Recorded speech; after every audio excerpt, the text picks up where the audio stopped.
Prezados alunos, prezadas alunas, prezados clientes, eu sou o professor Antônio Costa Gomes Filho, ministro da aula de Processos Organizacionais, Unicentro 2021.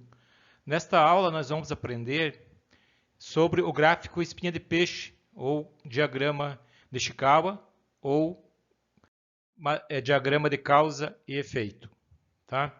O diagrama de causa e efeito é uma das ferramentas da qualidade, uma das ferramentas mais fáceis de utilizar, e hoje nós vamos aprender como que se faz ela passo a passo. Ele é chamado de diagrama diagrama de Ishikawa, ele é chamado de gráfico espinha de peixe, devido ao formato em que ele é montado. Vocês vejam que na parte direita você coloca o problema, o efeito, né, que as causas podem levar a um problema, um efeito maior, e as causas, e aí você faz um processo de análise, né, colocando as espinhas, analisando onde que as causas podem estar, que pode estar na mão de obra, pode estar no meio ambiente, pode estar em materiais, pode estar em máquinas, pode estar em medição ou pode estar em métodos. Para construir o diagrama de causa e efeito, é muito simples. Primeiro, você vai pegar uma folha em branco, pode ser feito com uma folha de sulfite em branco mesmo, ou uma folha de caderno, ou até mesmo no computador, se você quiser fazer, mas você pode fazer manual mesmo, você pode fazer ele utilizando papel e caneta. Tá? Então, no lado direito, você faz um retângulo e escreve dentro desse retângulo o problema que você quer analisar. Depois, no meio do retângulo, você puxa uma linha reta indo para o lado esquerdo e aí, na sequência, puxa 2, 3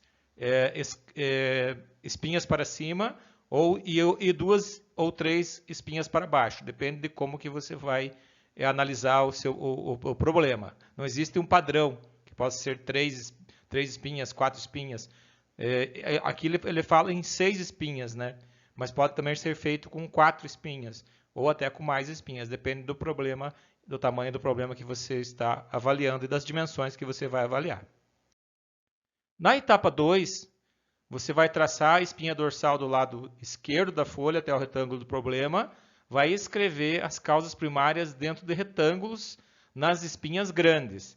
Defina as causas fundamentais. As causas fundamentais são aquelas causas principais. Então, no gráfico espinha de peixe, ele é normalmente definido 4 a 6 causas principais. A causa pode estar na mão de obra, a causa pode estar no método, a causa pode estar nos materiais e assim por diante. Tá? Então, você vai colocar os 4 retângulos com as causas principais. Etapa 3. Defina as causas secundárias que afetam as causas primárias dentro de retângulos nas espinhas grandes. Então, quando você define, por exemplo,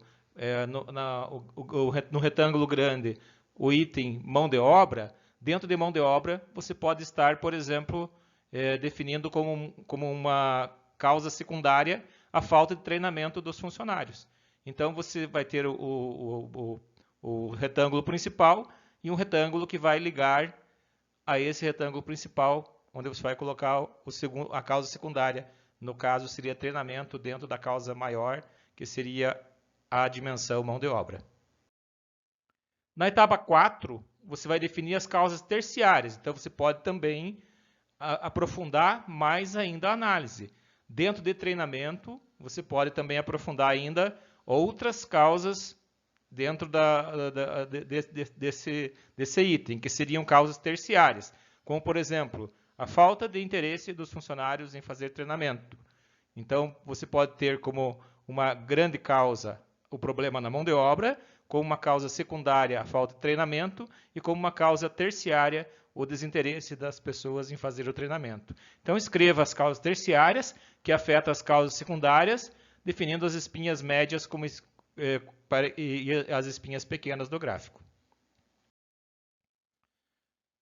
A etapa 5, você vai escolher as causas principais, as prováveis hipóteses. Então, depois que você fez todo o levantamento, e esse trabalho pode ser feito em grupo, pode ser feito individual, Normalmente, no ambiente empresarial, ele é feito em grupo pelas pessoas que compõem uma outra técnica da qualidade, uma outra ferramenta da qualidade chamada círculos de controle da qualidade.